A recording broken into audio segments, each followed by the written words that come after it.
बात धार की भोजशाला की करेंगे। भोजशाला में जय जयकार और मां वाग्देवी की प्रतिमा का इंतजार।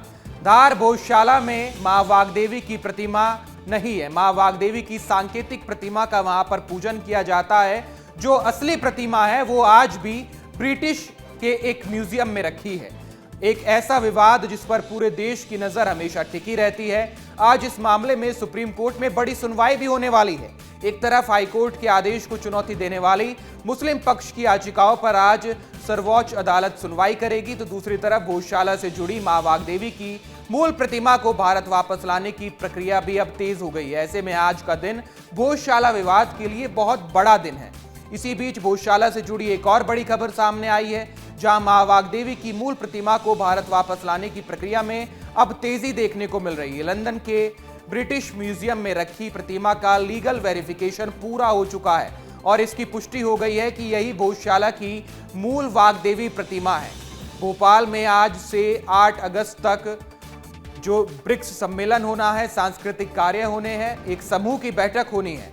इसमें सांस्कृतिक विरासत के संरक्षण, चोरी की धरोहर की वापसी, डिजिटल सांस्कृतिक सहयोग पर चर्चा होगी और इसी बैठक में मां वाग्देवी की मूल प्रतिमा को भारत वापस लाने की प्रक्रिया पर भी बातचीत की जाएगी। आपको एक बयान सुनवाते हैं संस्कृति मंत्रालय के अधिकारी का, उससे आप समझ पाएंगे। उसके लिए जब मैंने सेक्रेटरी कल्चर के रूप में पदभार ग्रहण किया था, तो मेरे बैचमेट और मेरे मित्र श्री शिवशेखर शुक्ला जी ने मुझे तुरंत पत्र लिख दिया था 1 साल पहले कि आप ये जो वाग्देवी माता की प्रतिमा है उसको वापस बुलाने की प्रक्रिया शुरू करें। तो हमने 1 साल पहले से उस प्रक्रिया को शुरू किया था और हमने जो संबंधित म्यूज़ियम है जहाँ पे वो प्रतिमा रखी है उसको भी पत्र लिखा है, हमारे मिशन को भी सूचित किया है और लगातार हम प्रयास कर रहे हैं कि हम उस प्रतिमा को मध्य प्रदेश में वापस ला पाएँ। तो ब्रिक्स का सांस्कृतिक सम्मेलन आज भोपाल में होने वाला है, लेकिन ब्रिक्स होता क्या है, सबसे पहले आपको वही बताते हैं। ब्रिक्स के संस्थापक देशों में ब्राजील है, रूस है, भारत है, चीन है। ये 4 बड़े देश हैं जो इस बैठक को करते हैं और इस बैठक में हिस्सा लेते हैं। 2010 में साउथ अफ्रीका के शामिल होने के बाद ब्रिक्स बना था, यानी इसका गठन हुआ था। उसके बाद 2024 में मिस्र, यूथोपिया, ईरान और यूएई भी इस संगठन में शामिल हुए।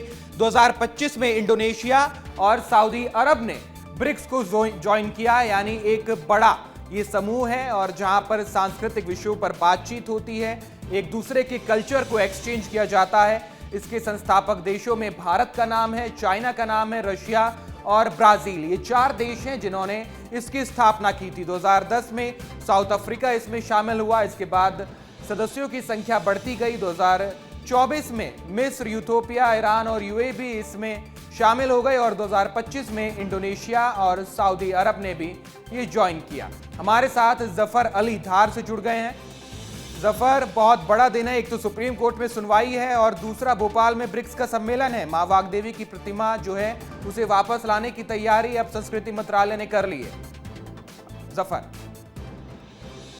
बिल्कुल बताना चाहूंगा कि आज भोजशाला मामले में सुप्रीम कोर्ट में सुनवाई है और दूसरी ओर आज जो भोपाल में भी 3 दिवसीय ब्रिक्स सम्मेलन है, इसमें ब्रिक्स को लेकर के चर्चा होने वाली है। वहीं जो सांस्कृतिक विभाग के जो सचिव है उन्होंने भी बड़ा बयान दिया है कि जो वाग्देवी की जो प्रतिमा है उसको लाने के लिए 1 साल पहले ही पत्र लिख चुके हैं।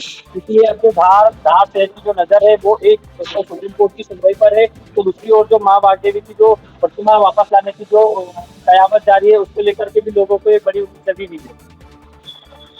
बिल्कुल जफर, और कवायद बहुत तेज हो गई है। अब कवायद तेज हो गई है, सरकार भी इसी कोशिश में जुटी है कि लंदन में जो मूर्ति रखी है उसे जल्द से जल्द वापस लाया जाए और भोजशाला में स्थापित किया जाए। बहुत शुक्रिया जफर आपका तमाम जानकारी के लिए।